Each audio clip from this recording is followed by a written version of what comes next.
ഇന്ത്യയിലെ most prestigious ആയിട്ടുള്ളതും challenging ആയിട്ടുള്ളതുമായ എക്സാമാണ് UPSC സിവിൽ സർവീസസ് എക്സാമിനേഷൻ. ഈ ഒരു എക്സാമിനേഷന്റെ പാറ്റേൺ തന്നെ മറ്റു കോമ്പറ്റേറ്റീവ് എക്സാംസിൽ നിന്ന് തികച്ചും വ്യത്യസ്തമാണ്. UPSC സിവിൽ സർവീസ് എക്സാമിനേഷനിൽ 3 ഘട്ടങ്ങളാണ് ഉള്ളത്. First level preliminary examination, second level mains examination, third level personality test. ഇതിൽ ഫസ്റ്റ് ലെവൽ ആയിട്ടുള്ള പ്രിലിമിനറി എക്സാമിനേഷൻസിൽ 2 പേപ്പറുകളാണ് ഉള്ളത്. പേപ്പർ 1 ജനറൽ സ്റ്റഡീസ് ആണ്. ജനറൽ സ്റ്റഡീസ് എന്ന് പറയുമ്പോൾ അതിൽ പൊതുവെ GK റിലേറ്റഡ് ആയിട്ടുള്ള സബ്ജക്ട്സ് ആണ് വരിക. പൊളിറ്റി, ഹിസ്റ്ററി, ജോഗ്രഫി, എക്കണോമിക്സ് പോലെയുള്ള subjects. Second paper qualifying paper ആണ്. അത് ആപ്റ്റിറ്റ്യൂഡ് ടെസ്റ്റ് ആണ്. CSAT എന്ന് പൊതുവെ ഉദ്യോഗാർത്ഥികൾ പറയുന്ന ഒരു ടെസ്റ്റ് ആണ്. ഈ ഒരു ക്വാളിഫയിങ് പേപ്പറിൽ 3 കാര്യങ്ങളാണ് വരുന്നത്. 1 English comprehension, 2 mathematics, 3 mental ability. ഈ ഒരു ക്വാളിഫയിങ് പേപ്പറിൽ എക്സാക്ട് 33% മാർക്കാണ് നമുക്ക് പ്രിലിംസ് ക്വാളിഫൈ ചെയ്യാനായിട്ട് വേണ്ടത്. പ്രിലിമിനറി എക്സാമിനേഷൻ പാസ്സാകുന്ന ഒരു ഉദ്യോഗാർത്ഥി സെക്കൻഡ് ലെവലായ മെയിൻസ് എക്സാമിനേഷനിലോട്ട് കിടക്കുന്നു. ഈ മെയിൻസ് എക്സാമിനേഷനിലും 2 ക്വാളിഫയിങ് പേപ്പേഴ്സ് ഉണ്ട്. 1 കമ്പൽസറി ലാംഗ്വേജ് ആണ്.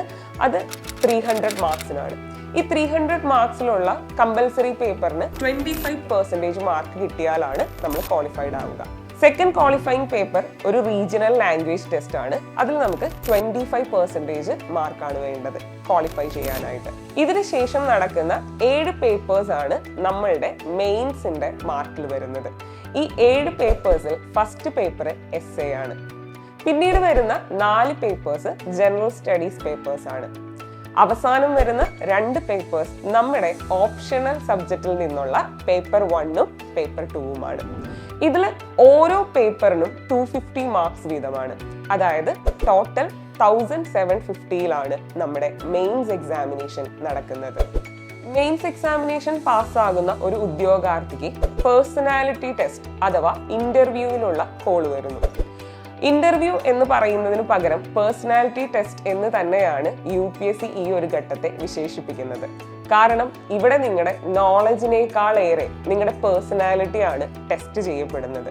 ഈ ഒരു പേഴ്സണാലിറ്റി ടെസ്റ്റിന് UPSC കൊടുത്തിട്ടുള്ളത് 275 മാർക്സ് ആണ്.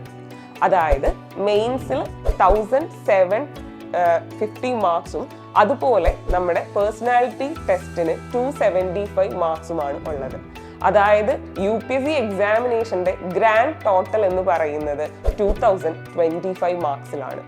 ഈ 2025 മാർക്സിലാണ് ഒരു UPSC ആസ്പിരന്റിന്റെ ടോട്ടൽ മാർക്ക് വരുന്നത്. ഈ 3 ലെവലുകളും ക്വാളിഫൈ ചെയ്യുന്ന ഒരാളാണ് UPSC റാങ്ക് ലിസ്റ്റിൽ ഉൾപ്പെടുകയും പിന്നീട് സർവീസിലോട്ട് റിക്രൂട്ട് ചെയ്യപ്പെടുകയും ചെയ്യുന്നത്.